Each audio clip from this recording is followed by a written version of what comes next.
ہمارے channel Urdu moral story میں خوش آمدید۔ ہمارے چینل سے روزانہ آپ کو سچی اسلامی کہانیاں سنائی جاتی ہیں۔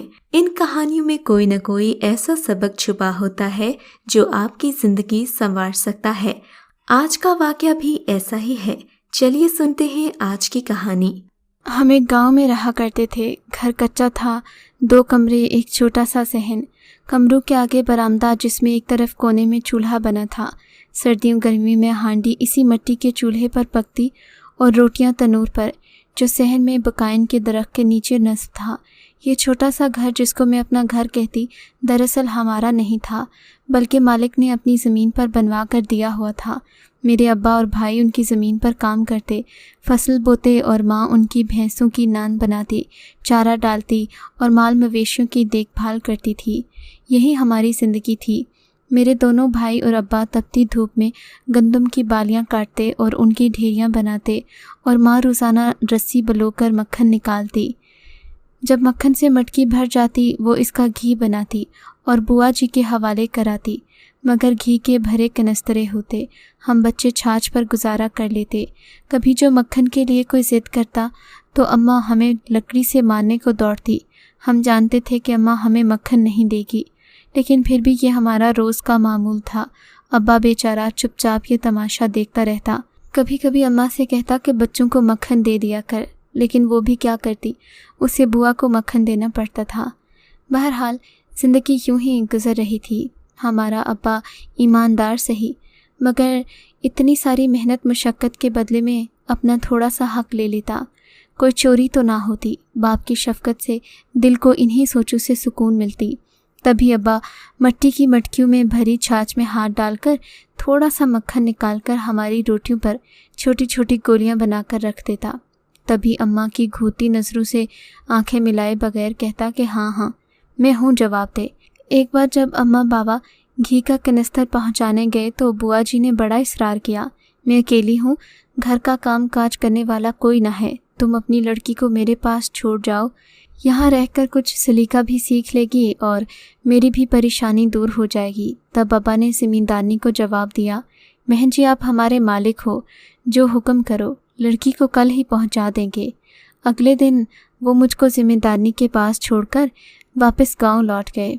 کچھ دن تو بڑا دل اداس رہا۔ 9 سال کی عمر، زندگی میں پہلی بار اپنوں سے بچھڑی تھی۔ برآمدے کے ستون سے ٹیک لگائے منہ بسورے بیٹھی تھی۔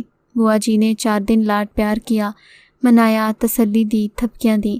میرا موڈ ٹھیک نہ ہوا تو 5ویں دن چھڑی اٹھا لی کہ لاتوں کے بھوت باتوں سے نہیں مانتے۔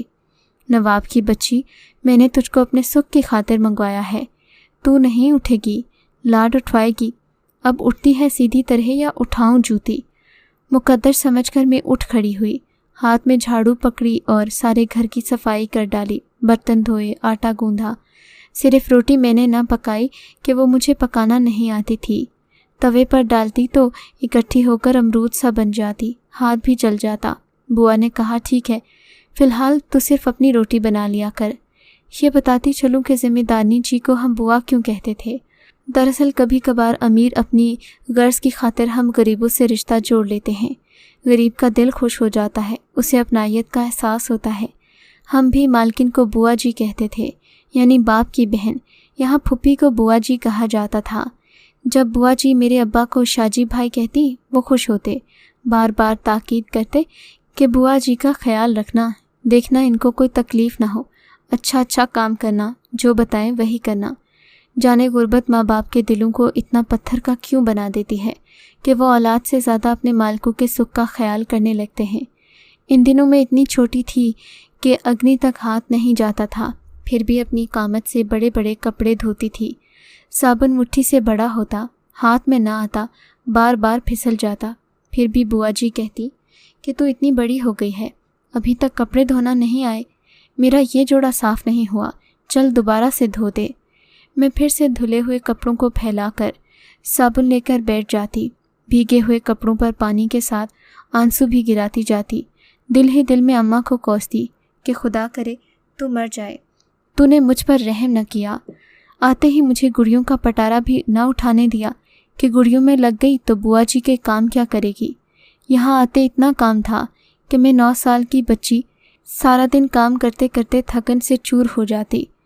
مجھے لگتا کہ میں صرف زمینداروں کی خدمت کے لیے پیدا ہوئی ہوں۔ صبح سویرے اندھیر میں مجھے اٹھنا ہوتا جب سارا جگ سو رہا ہوتا۔ میں سارے گھر کے کام کرتی، صفائی کر چکتی تو بوا جی بیدار ہوتی۔ رات 10 بجے سونے کو لیٹتی۔ کبھی بوا جی کام سے خوش ہو کر پچکار لیتی، ورنہ گالیاں اور کوسنے۔ ابا آتے تو پوچھتے، میری مینا کام تو ٹھیک سے کرتی ہے نا؟ وہ ہمیشہ ہی سرد لہجے میں کہتی، شاجی بھائی بچی ہے، ابھی مرضی ہو تو اچھا کر دیتی ہے، ورنہ کام بگاڑ کر رکھ دیتی ہے۔ اب کیا کروں؟ ابا کہتا، کرنا کیا ہے، بچے کام نہ کریں تو 4 چوٹ کی مار دو، آپ سے عقل ٹھکانے آ جاتی ہے۔ لڑکی ذات ہے، آج کام نہ سیکھا تو کب سیکھے گی؟ آپ کی بچی ہے، میری نہیں، آپ کے حوالے کی ہے، چاہے چمڑی ادھیڑ دو۔ بوا جی خوش ہو کر ابا سے پوچھتی، اس بار دانے تو نے کم نہیں پڑے، چاہو تو 2 بوری اور لے جاؤ۔ ہائے ابا، میں سوچتی تم بھی کیا کہے جاتے ہو، کیا میری چمڑی ادھیڑنے کی بس 2 بوری قیمت تو نے لی؟ ابا کیا تم واقعی یہ سب کچھ دل سے کہتے ہو یا ظالم پیٹ سے ایسی مکروہ باتیں کہتے ہو؟ وہ مجھ کو اچھا کام کرنے کی تاکید دیتے۔ میں رونے لگ جاتی تو بوا جی کہتی، نواب کی بچی، کیا کوئی مر گیا ہے جو رو رہی ہے؟ جی چاہتا جل کر جواب دوں، ہاں بوا، میرا باپ مر گیا ہے اس لیے رو رہی ہوں، مگر ان کو کوئی جواب دیے بغیر صبر کا گھونٹ پی کر کام کرنے میں لگ جاتی۔ ایک روز تپتی دھوپ میں نے گندم کا بڑا سا ڈھیر دھو کر صحن میں بچھی چٹائیوں پر سوکھنے کے لیے پھیلا دیا۔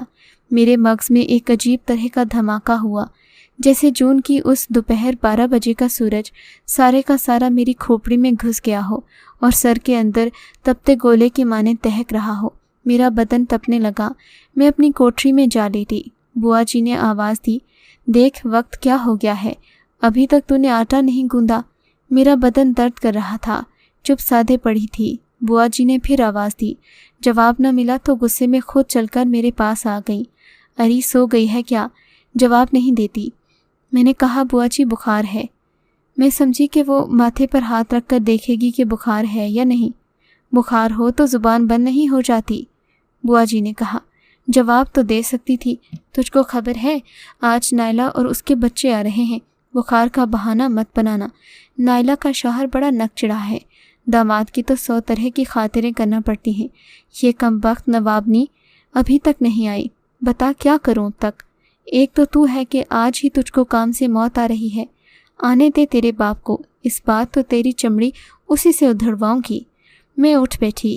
وہ یہ کہہ کر چلی گئیں کہ ڈنر سیٹ نکال کر صاف رومال سے پونچھ کر رکھ دے، عین وقت پر برتنوں کا رولا پڑے گا۔ آج تو میں ایسا روئی کہ ساون کے مہینے میں آسمان بھی کیا روتا ہوگا۔ میں نے سوچا کہ یہ عورت ہے کہ سنگلاخ پہاڑی، جو کسی کے اتنے دکھ پر بھی اس کا دل نہیں گرماتا۔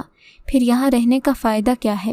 یہاں تو بیمار کو دوا کی بجائے بددعا ملتی ہے، کام کا صلہ گالیوں سے۔ ایسی زندگی سے تو مر جانا اچھا ہے۔ تبھی میں نے فیصلہ کیا کہ اب اس جگہ 1 منٹ نہیں رکوں گی، گھر ہی چلی جاتی ہوں۔ ماں باپ کی مار ان سے بہتر ہے۔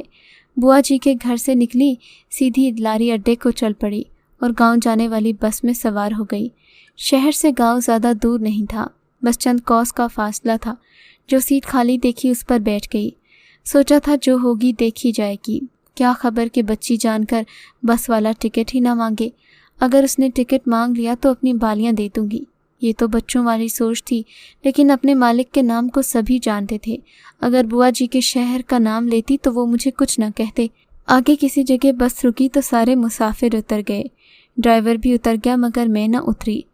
آگے کی سیٹ پر بھی 2 برقع پوش عورتیں بیٹھی ہوئی تھیں، وہ نہ اتری، بیٹھی رہی۔ البتہ ان کے ساتھ جو مرد تھا اس نے ان کو پانی اور چائے لا کر دی۔ میں گٹھری بنی سیٹ پر سمٹی رہی۔ ذرا دیر کو وہ عورتیں بھی اتر کر اپنے مردوں کے ساتھ چلی گئیں۔ تبھی بس میں 2 اجنبی سوار ہوئے، جو گھیرے دار شلواریں پہنے سر پر پگڑی باندھے بیٹھے تھے۔ وہ جو بولی بول رہے تھے میں سمجھ پا رہی تھی۔ ایک نے آہستہ سے دوسرے سے کہا، اس کو بوتل اور بسکٹ دو، اگر اکیلی ہے تو ہمارا کام بن گیا۔ وہ جو لوگ تھے ہمارے علاقے میں خانہ بدوش کہے جاتے تھے۔ ان کی عورتیں ہمارے گاؤں میں موسم سرما میں بھیک مانگنے آیا کرتی تھیں۔ تبھی ان میں سے ایک شخص میرے پاس آیا۔ جو ہی وہ میرے پاس آیا میں نے زور سے چیخ ماری کہ بچپن میں ہمارے بزرگ ڈراتے تھے کہ ایسے لوگ بچوں کو پکڑ کر لے جاتے ہیں، یہی بات میرے دماغ میں سمائی تھی۔ میری خوش قسمتی کی اگلی سیٹوں کے درمیان بس کے فرش پر بیٹھا ہوا کلینر شاید ٹکٹوں کا حساب کتاب کر رہا تھا اور ان اشخاص کو نظر نہ آیا۔ میری چیخ سن کر وہ ہماری طرف کو لپکا تو وہ دونوں آدمی بس سے اتر گئے۔ اتنے میں مسافر بھی لوٹ آ گئے۔ شور سا مچ گیا۔ مسافروں میں ایک پولیس والا بھی تھا۔ وہ مجھے اپنے ساتھ تھانے لے گیا۔ میں نے زمیندار کا نام بتایا کہ ان کے گھر کام کرتی ہوں۔ آج ان کی بیوی سے ناراض ہو کر گھر سے نکل پڑی۔ گاؤں اپنے ماں باپ کے پاس جانے کو بس میں بیٹھی تھی۔ انسپکٹر نے فوراً ہمارے ذمہ سے رابطہ کیا۔ وہ مجھ کو آ کر تھانے سے لے گئے۔ سمجھایا کہ بچی، اگر تو بیگم سے ناراض تھی تو مجھ سے کہا ہوتا، میں تم کو تمہارے گھر چھوڑا تھا۔ ایسے چوری سے گھر سے بھاگنا تو ٹھیک نہیں۔ تیری قسمت اچھی تھی کہ انہوں نے تم کو مجھ تک پہنچا دیا۔ کوئی حادثہ ہو جاتا تو تیرے ماں باپ تیری صورت دیکھنے کو ترس جاتے۔ اب تو بوا جی بھی پریشان تھیں۔ مجھے گھر نہ پا کر دعائیں اور نوافل سے کام تھا۔ ان کو احساس ہو گیا تھا کہ انہوں نے میرے ساتھ برا سلوک کیا۔ انسان کتنا بھی سنگ دل ہو، بالآخر اس کو اپنی غلطیوں کا ادراک ہو ہی جاتا ہے۔ بوا جی نے میرا ماتھا چھوا۔ میں واقعی بخار سے جھلس رہی تھی۔ انہوں نے گلے سے لگایا، چمکارا اور کہا، ارے مجھے کیا خبر تو واقعی بخار میں پڑی تھی۔ میں سمجھی ویسے ہی جی برا کیے ہے۔ اچھا چل اب لیٹ جا، میں تیرے لیے دودھ لے کر آتی ہوں، دوا بھی دیتی ہوں۔ شام تک بخار اتر گیا تو بھلی چنگی ہو جائے گی، ورنہ ڈاکٹر کے پاس لے جائیں گے۔ میں نے کسی بات کا جواب نہ دیا تو پشیمانی اور بڑھ گئی۔ کہنے لگی کہ اب نہیں ڈانٹوں گی، مگر کبھی گھر سے بھاگ کر مت جانا۔ اس کے بعد بوا جی نے مجھے کبھی نہ ڈانٹا، پیار سے رکھا۔ میں 14 سال کی ہو گئی تو والدین کے حوالے کر دیا۔ کہا کہ اب یہ بڑی ہو گئی ہے، تم اس کے بیاہ کی فکر کرو، اس کی جگہ چھوٹی کو میرے پاس چھوڑ جاؤ۔ مجھ سے چھوٹی بہن کو ابا بوا جی کے پاس چھوڑ گئے۔ مجھ کو اپنے گھر رہنا نصیب ہوا، مگر صرف 2 سال۔ 2 سال بعد میری شادی ماما جی کے گھر ہو گئی اور میں ان کی لڑکی بہو بن کر میرے ماں باپ کے گھر آ گئی۔ اب خاص بات یہ ہے کہ ہم دونوں بہن اور بھائی کی شادیوں کے اخراجات ذمہ دار صاحب اور بوا جی نہیں اٹھائے، مجھ کو انہوں نے ہی جہیز دیا۔ جوڑے کپڑے اور برتن، بستر، پلنگ اور ضرورت کی دوسری چیزیں جو کہ میرا گھر بسانے کو کافی تھیں۔ اب مجھے عقل آئی کہ جنہوں نے سر پر ہاتھ رکھ کر مجھ کو باپ کے گھر سے رخصت کیا، وہی اب میری چھوٹی بہن کو بھی اسی طرح رخصت کرنے کے لیے اہتمام کریں گے۔ اس لیے یہ چمڑی ادھیڑنے والی بات تو بس ایک محاورہ تھی، ورنہ ابا بھی جانتے تھے کہ بوا جی مجھ سے ضرور کام لیں گی، مگر 4 چوٹ کی مار نہیں دیں گی، نہ ہی میری چمڑی ادھیڑیں گی۔ ہاں، مگر ڈانٹ ٹپٹ کرنا اپنا حق سمجھتے تھے۔ ابا کی یہ مجبوری تھی کہ انہیں نے 5 لڑکیوں کی شادی کرنا تھی۔ بوا جی کے گھر کے علاوہ ان کے پاس اور کوئی راستہ بھی نہیں تھا۔ بوا جی کے ہاں ہم غریبوں کی شنوائی ہوتی تھی، تبھی وہ اپنی اولاد کو ان کے سپرد کر کے بے فکر ہو جاتے تھے۔ آج میں اپنی شادی کے بعد زندگی خوشحالی سے گزار رہی ہوں۔ اب سوچتی ہوں کہ بوا جی سخت مزاج ضرور تھیں، ان کے دل میں ہم غریبوں کے لیے کہیں نہ کہیں نرم گوشہ بھی موجود تھا، ورنہ دکھ سکھ میں وہ ہمارا ساتھ کیوں دیتی؟ جب بھی اماں غربت کے مارے بلک کر ان کے در پر سوالی بن کر گئیں، کبھی خالی دامن نہ لوٹیں۔ بوا جی کے وہاں ہم غریبوں کی شنوائی ہوتی تھی۔ پھر کام کرنا تو ہم غریبوں کا مقدر ہے، مگر برے وقتوں میں کوئی درد تو ہو جس کو کھٹکانے سے مدد کی امید رہے اور دستے سوال دراز کرنے کے بعد شرمندگی نہ اٹھانا پڑے۔ یہی میرے ماں باپ کا کہنا تھا۔ آج میری بچی 9 سال کی ہو گئی ہے۔ میں نے اس کو شہر جا کر راج بی بی کے حوالے کر دیا ہے۔ بے شک اپنی اولاد کسی کے حوالے کرنا برا ہے، بچوں سے محنت مشقت کرانا بھی جرم ہے، لیکن راج بی بی نے کہا ہے کہ تمہاری بچی کو صرف کام ہی نہیں کرانا بلکہ اسے پڑھا بھی دوں گی۔ مجھ کو بھی بس یہی لالچ ہے کہ میری بچی پڑھ جائے گی۔ اسکول داخل کرانے کا یارہ نہیں ہے، شاید راج بی بی سے ہی پڑھ کر میری سوہنی کے مقدر جاگ جائیں کہ امید پر دنیا قائم ہے۔ اگر آپ کو آج کا یہ واقعہ پسند آیا ہے تو اس ویڈیو کو لائک ضرور کیجیے اور اس طرح کے مزید قصے سننے کے لیے ہمارے چینل اردو مورل سٹوری کو سبسکرائب ضرور کیجیے۔